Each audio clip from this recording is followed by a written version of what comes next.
1990 football campaign with high expectations as they hosted North Suburban newcomer Buffalo. The Bison returned many starters from a successful '89 season, but the Panthers met the challenge.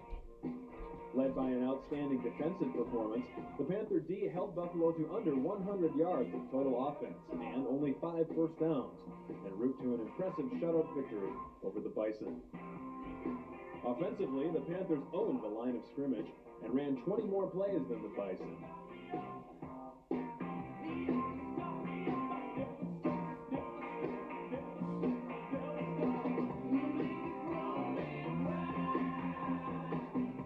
The Panther wishbone rolled up 253 yards on the ground in its opener. With the shutout victory over Buffalo, the Panthers next traveled to Irondale for a key North Suburban matchup.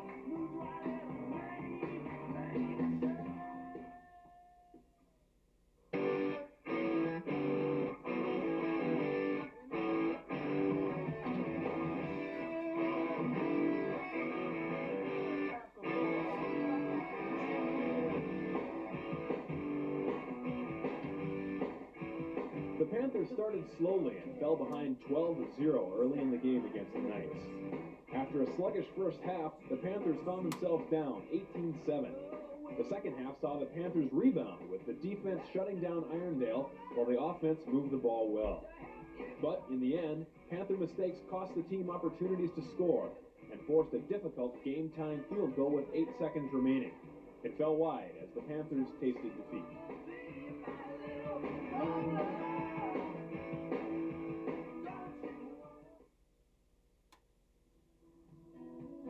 After the disappointing loss at Irondale, the Panthers found themselves on the road again, traveling to Columbia Heights to play the undefeated Highlanders.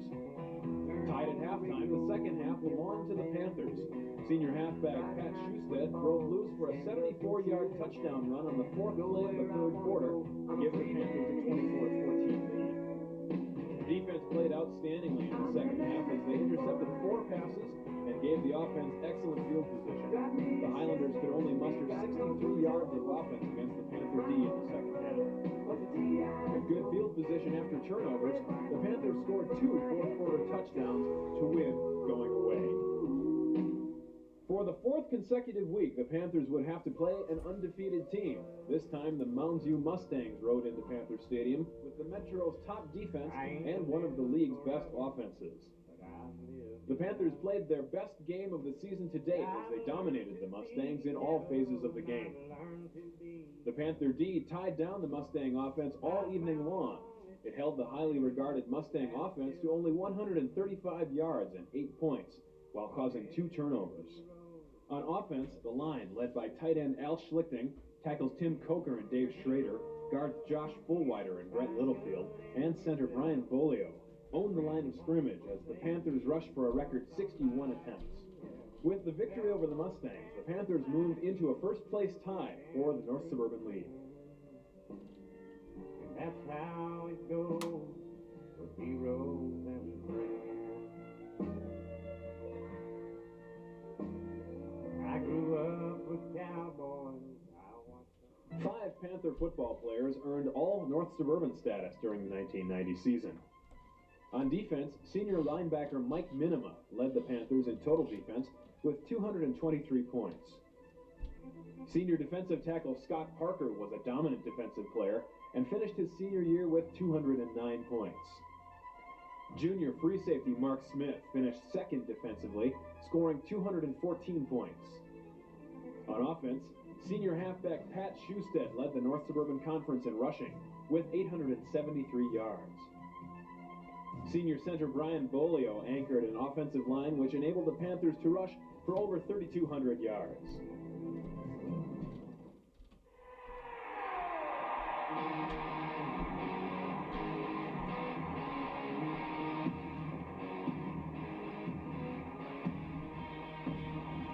The 5th game of the season had the Panthers traveling to St. Francis to play a vastly improved Saints team, which was on a 2-game win streak with victories over Centennial and Buffalo.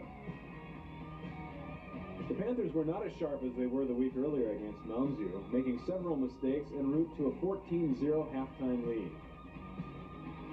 But the Panthers combined a tough defense with a ball control offense and added an excellent kicking game as they built a 24-0 third-quarter lead. With the game in hand, the Panthers played everyone midway through the third quarter as the starters rested and anticipated the upcoming big game against Elk River.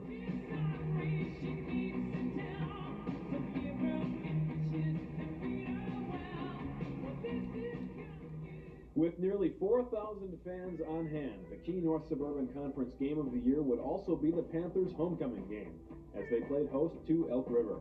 The winner would sit alone atop the North Suburban Conference. It soon became the most physical game of the year as great hits were commonplace. An error in the kicking game led to a 7-0 first-quarter lead for the Elks.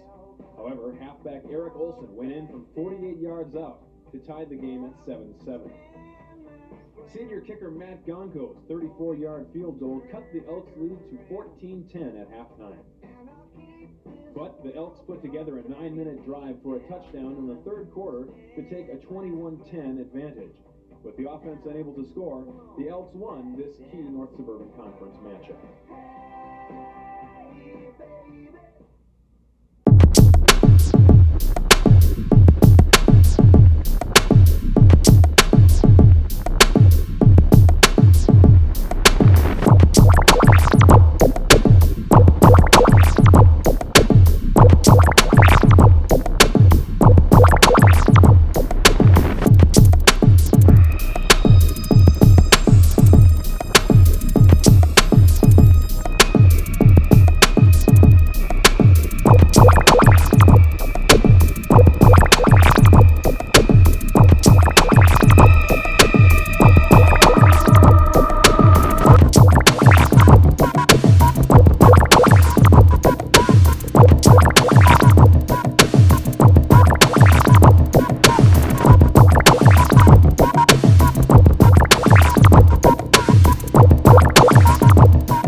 Would also be the final home game of the regular season for a special bunch of senior football players. Together, the seniors displayed dedication to make the '90 season very successful. They would finish their football careers with 21 victories over a 4-year period and tied a school record with 8 victories in a season.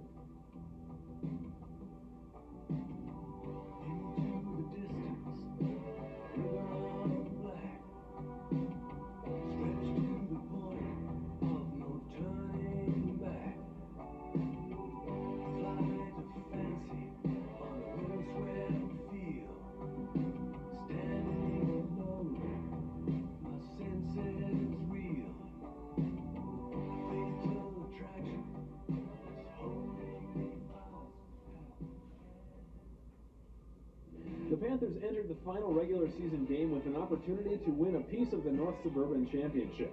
The opponent, arch-rival Fridley. The seniors had never beaten Fridley and were highly motivated to turn the tables on the Tigers. After an even first half, the Panthers dominated the second half of play. The offense used its ball control style of play to take the second half kickoff 90 yards in 20 plays to take the lead they would never relinquish. Behind dominant line play, Panther backs Pat Schusted, Rich Delaney, Eric Olson, and Kevin Bile rushed for 253 yards. On the defensive side of the ball, the Tigers could only manage 105 yards on the ground with their highly touted offense. It was the first time any team had rushed for over 100 yards on the ground against the tough Panther D. To win their second conference championship in the past 3 years, the Panthers needed, in addition to their 20-14 win over Fridley, a Mounds View win over Elk River. But the Elks won, forcing the Panthers into a second-place finish in one of the state's best football conferences, the North Suburban. With the regular season coming to a close, the Panthers received the #1 seed in Section 3A and hosted a previous Class AA team, North St. Paul, in the section quarterfinals. The Polars found that the Panthers had plans to send them into hibernation early on. Mark Frank's 69-yard touchdown reception started a big night of scoring for the Panthers. 8 different players carried the ball for Spring Lake Park, and 6 players scored touchdowns. Eric Olson's 91-yard touchdown on the first play of the second half led to the rout. Defensively, the Panthers held the Bowlers to 39 yards on the ground. The 8th time in 9 games, the Panthers held their opponents to under 100 yards on the ground. And the defense got into the scoring act as linebacker Mike Minnema blocked a punt and recovered it for a third-quarter touchdown. The victory over North St. Paul set up a classic Section 3A semifinal game as the Panthers would play host to Totino Grace.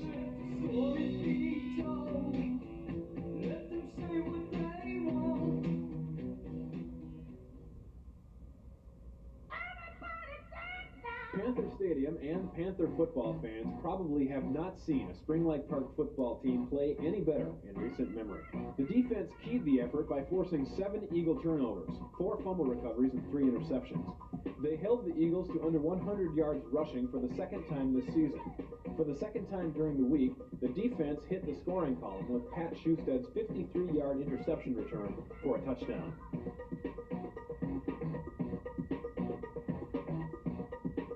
Led by punishing runs by fullback Rich Delaney, the Panthers keyed a balanced rushing attack as 6 Panther ball carriers added to the rushing output of 274 yards. Matt Gonko's 20-yard field goal extended the Panther lead to 31-8 early in the fourth quarter.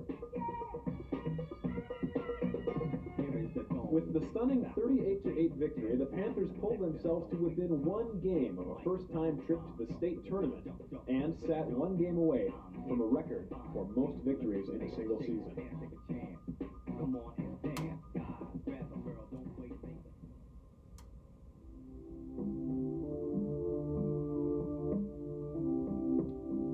The game for the 3A championship would also be the most frustrating game of the year, as it came on a night when better play could have delivered a trip to the state tournament.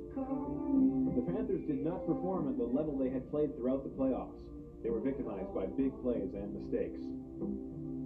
Even though the Panthers had played out of sync for most of the evening, they found themselves with a chance to go for the championship when quarterback Kevin Biles scored from 11 yards out with just over a minute to play.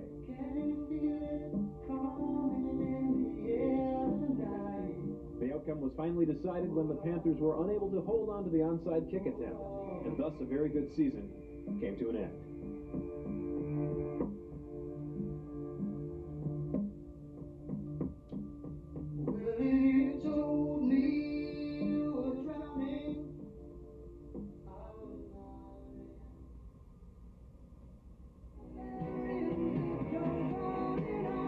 The 90 edition of Panther football found the Panthers ranked 20th in the final Metro poll.